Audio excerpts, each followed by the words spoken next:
1977 থেকে 1988 প্রথম দফায় টানা 10 বছর রাজ্যের ক্ষমতায় ছিল বামেরা। মুখ্যমন্ত্রী ছিলেন প্রয়াত কমিউনিস্ট নেতা নৃপেন চক্রবর্তী। 1993 থেকে 2018 দ্বিতীয় দফায় বামেরা টানা 25 বছর ক্ষমতায় ছিল। এই সময়ের মধ্যে বামেদের মুখ্যমন্ত্রী ছিলেন দুজন, একজন দশরথ দেব, অপরজন মানিক সরকার। দ্বিতীয় দফায় প্রথম 5 বছর মুখ্যমন্ত্রী ছিলেন প্রয়াত কমিউনিস্ট নেতা দশরথ দেব। পরের 20 বছর রাজ্য পরিচালনা করেছিলেন পলিট ব্যুরোর সদস্য মানিক সরকার। সিপিআইএম রাজ্যের দীর্ঘ সময় ক্ষমতা থাকায় একটি রাজনৈতিক দল।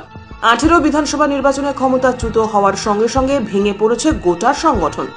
23-এর নির্বাচনে এককভাবেই লড়াই করতে পারেনি। এক সময়ের চিরশত্রু কংগ্রেসকে মিত্র বানিয়ে তাদের কোমর ধরেছিল। লোকসভা নির্বাচনেও একই হাল, অথচ অতীতে কমিউনিস্টরাই ছিল রাজ্য রাজনীতির দানবীয় শক্তি। রাজ্য রাজনীতিতে সিপিআইএম কি ফের ঘুরে দাঁড়াতে পারবে? লোকসভা নির্বাচনের আবহে যখন এই প্রশ্ন জাগার দিচ্ছে, ঠিক তখনই এই আশঙ্কাকে আরও তীব্র করে তুলেছে বামেদের ছাত্র যুব ভবনের একটি ভিডিও।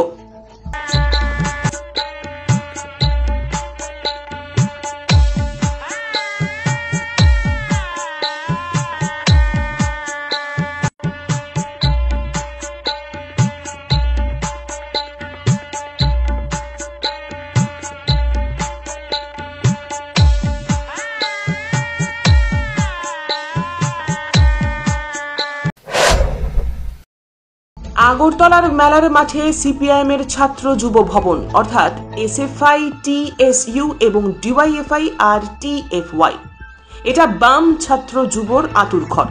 এই বিল্ডিং এই ওপরে আছে কৃষক ক্ষেত মজুর ভবন। সিপিআইএম ক্ষমতাচ্যুত হওয়ার সঙ্গে সঙ্গেই তাদের অহংকার, দাম্ভিকতা মাটির ধুলোতে গড়াগড়ি খাচ্ছে। তাই বাম ছাত্র যুব রাজনীতির মৃগয়া ক্ষেত্র এখন বিয়ে বাড়িতে পরিণত হয়েছে, এখন বিয়ে বাড়ির ভাড়ায় খাটছে। দেখুন দর্শক বন্ধু, সেই দৃশ্য আপনাদের সামনে তুলে ধরলাম আমরা।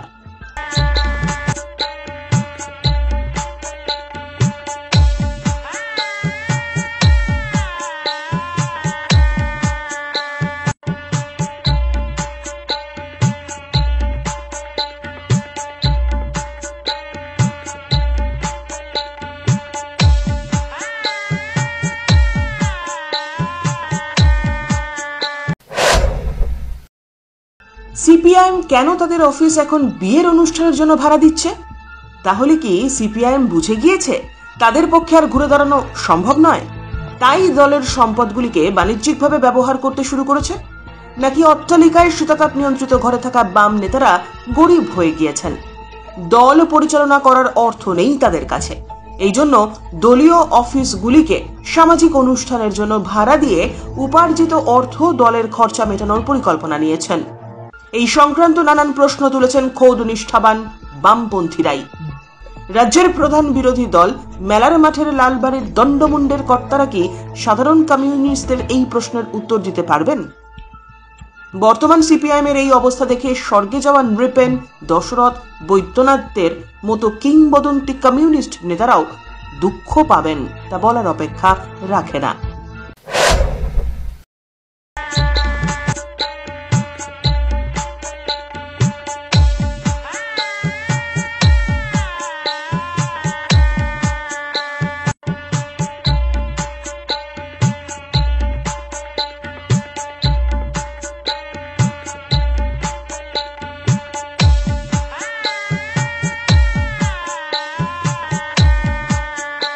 Bureau report, JM24 news.